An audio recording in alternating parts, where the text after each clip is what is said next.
Hi, Randy Martin here, Covenant Community Services. Sorry I can't be with you today. I caught the Christmas cold and running around with grandkids and different events. So, out of precaution and not wanting to get anybody else sick for the holidays, I am staying away. So, I will videotape this, and it's going to be a series about self development and self awareness. So, something I'm a big fan of. I believe that as human beings, we're here for a purpose, that God made us on purpose and for purpose, and that we need to be continually developing so that we can achieve those goals and find satisfaction and value in our life, and also add values to other in our community.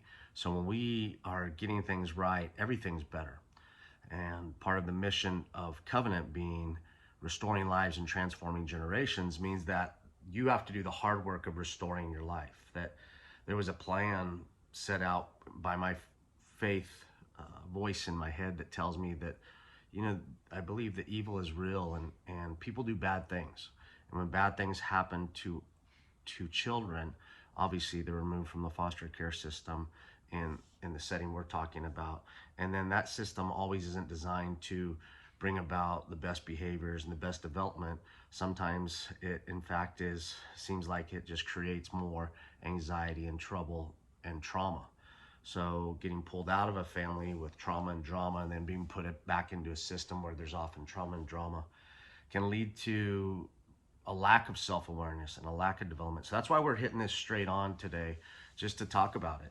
That where you're at in your life is not where you probably want to be, you need to be, and where you want to go. And it's the same thing with me. I'm always trying to reflect and change. And so I'm just sharing with you things I'm learning along my journey in hopes that you'll do the same. So what is self-awareness? We have a couple different ways to look at things. And one of the easy ways people talk about this, educators and researchers, is a mirror. You look in a mirror and you see you, but is that the real you you're seeing, or is it the you want to see? And a mirror is a great way to think about self-awareness. You do look in the mirror and you figure out, oh, I need to trim my beard, or I need to fix this, or I don't like this hat and how it matches this shirt, or whatever the thoughts you might have about the mirror. But the reality is the mirror, the magic mirror, is a reflection of not just who you think you are, but who you really are. And you need to take the time to look into that mirror and jump into it to figure out where you're aligning, where your values, your beliefs, your actions, your thoughts, your behaviors are aligned with who you want to be versus what you're presenting to the world. So you've got this public image that you also portray, or identity. And this is your self-awareness. This is what you look like in public, right? My hair needs a haircut. So I think about that. What are people going to think about me with my bald head or with my scruffy beard? That's public awareness, self-awareness. Then you have private. That's when I'm alone by myself and it's me against the rest of the world. I'm thinking, what does it really matter if I have hair or don't have hair? And that becomes part of my identity and who I am. So it really helps you understand who you are. I think being a foster youth, we need to understand that that's our past, but it doesn't need to dictate your future. And that's the problem with not attacking self-awareness and development, is that you're just going to roll with the punches, and you're going to wake up someday and be mad, upset at the world, and a victim instead of a victor. And the way you become a victor and find victory is by developing, by learning from our past, even the mistakes people made that got us into trouble and hot water, or mistakes we've made ourselves, and adjusting the course of our life, the way we think, the way we believe, the way we act, to align with what we want, which is a good life. So you have public self-awareness and you have private self-awareness. And what it does is self-awareness begins at a very young age. The first time a little baby decides that they are their own person, when they look in a mirror and they interact with the mirror and realize that it's them and it's not another kid. Self-awareness then just keeps going, and we form our identity around the younger ages as we're just trying to figure out who we are in the world. So when we have adverse childhood experiences, that challenges that identity and self-awareness all the time. And other items that are negative can leak in. But what you need to understand about self-awareness today is that it really does set your identity, and it explains kind of your narrative, your story. It explains changes over time, and then you can look at those with reflection and feedback. I'm not the same person I was at 6 or at 18 or at 25 or even at 40 or even at 50. So I have to adapt with the changes in my life, who comes into it, who leaves it, losses, wins, and then be self-aware through all that process. And how am I lining up my goals, dreams, visions, actions, thoughts, behaviors with what I want my life to look like and what's important to me. So that's self-awareness in a nutshell, just you thinking about how you're doing life and who you are, your identity. There's a lot more pieces to it. We'll break those down over the next few weeks, but this is just a kickoff. So, there's issues around self-development that we can jump in too much and think too much about ourselves and not think about others. That's not what I'm talking about. I'm talking about the issues around self-development where the negative influencers in our lives try to take over our story. So you're really the one with God, and again, this coming from a faith perspective, uh, that is writing the story of your life. That there's a masterpiece being painted, and you're part of it. But when we get negative influencers, and it could be early childhood trauma, it could be people that worked with you, it could be a case manager, it could be a social worker, it could be a teacher, it could be a coach, it could be a friend, could be a so-called friend, could be a boyfriend, a girlfriend, could be anyone along those lines, a parent, an aunt, an uncle. Negative influences that they try to hijack your story and try to make you out to be the bad guy, the bad person. And that leads just to uncontrolled emotions where we are caught up in spiraling. We have feelings like shame, blame, guilt. And then that leads to just, like I said, anxiety and spiraling. We're just going down, down, down the rabbit hole rather than going up, up, up and being better every day. So just remember, check those negative things and just try to get them out of your life. We don't need that negative influence in our life. We need people that are going to lift us up and build us up. And don't be a negative person yourself.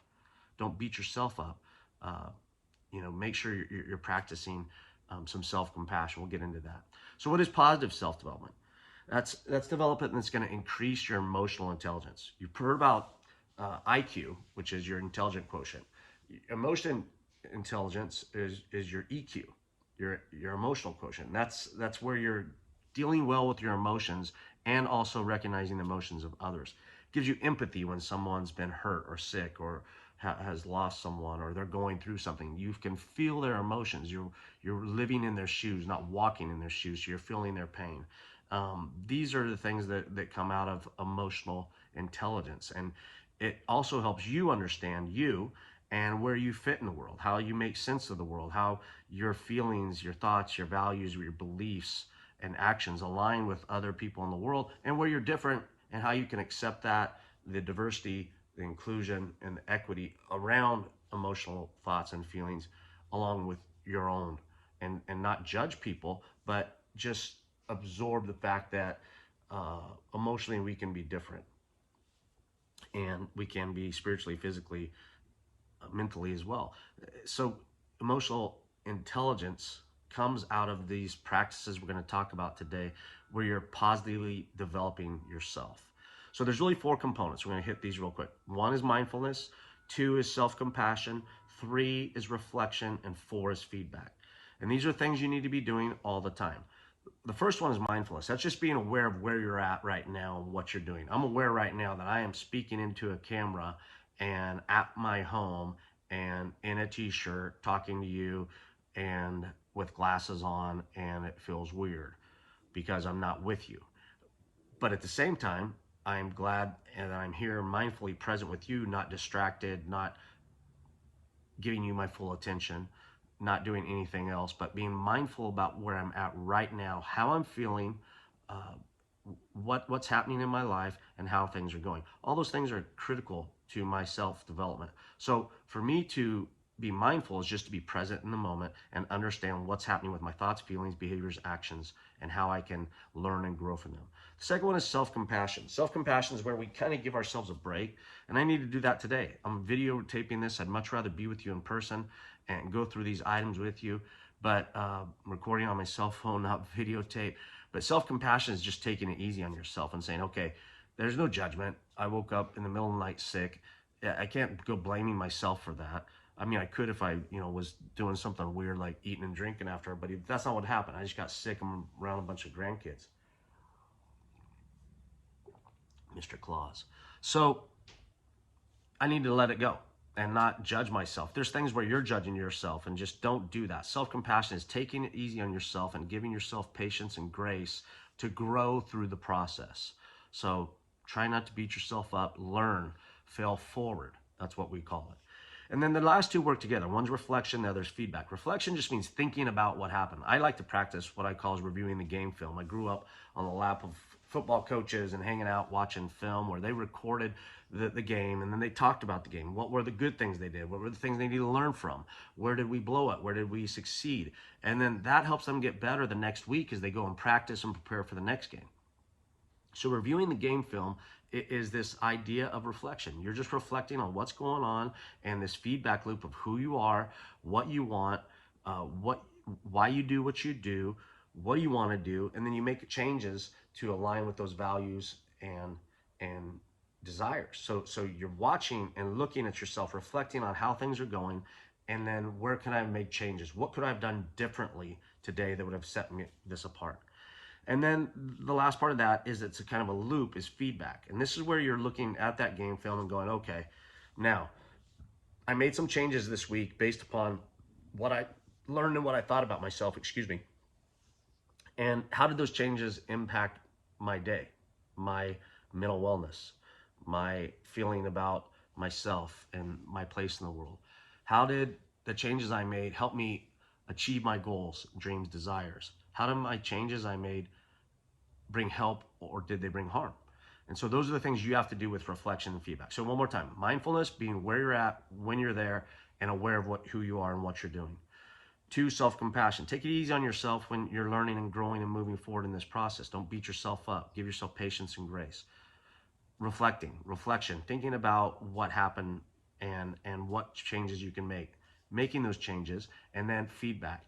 How do those changes help or harm you? And just continually pressing that loop. So we're going to end this with just some exercises. What I want you to do is, on the sheets of paper you have, is I want you to think about self-reflection. And one of the things that I learned very young, I did a class, I think I was in junior high, was thinking about, I had a great teacher, was just thinking about self-awareness even then. Said, I want you to write your own eulogy. Like if you were to die today, write what you want it to read in the paper and what people are going to say about you at your funeral. So what do you want them to say about you when you pass? Compare that then with what people would say if they wrote it about you today.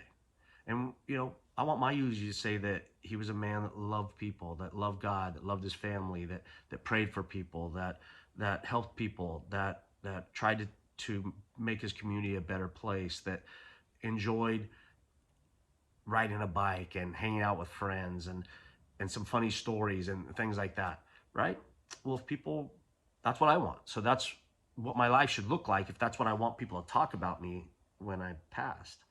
That I launched Covenant Coffee and Covenant Community Services, and foster youth developed their lives and were great people that were amazing like you. That's what I want people to say, right? I don't want people to say that he was a jerk, he was impatient, he's a bad driver, he made fun of people, he wasn't nice, he was always busy just having fun and being stupid. I don't want that.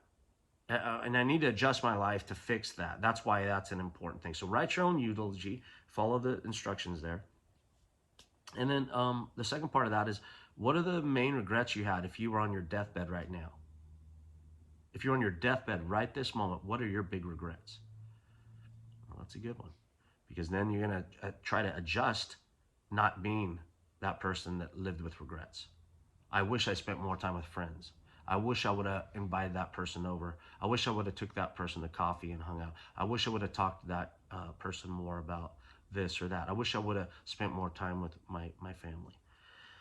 And then the third part of this is, what's important to me, okay? Ask yourself these questions. They're on the sheet. How's what important changed me in the last 3 years? For me, grandkids. I had grandkids come into my life, changed everything. Changed my perspective, what I want to do, where I want to be, who I want to spend time with, the things I go watch them at, the things we go do, all that stuff's great. And then the next part is, how am I designing my life to align with what's important? Here's what's important to me, here's my life. How am I putting them together as one? So that's something you need to think about. And then what can I do today to align my life to make it better? How can I make those changes to get from here to align? And that's really what self-development's about, that you think about who you are, what you want to be, who you are right now, how you can make the changes, and then that's self-awareness. And then development is making those changes to be a better person. So God bless you. We'll follow up later. Please go through this exercise.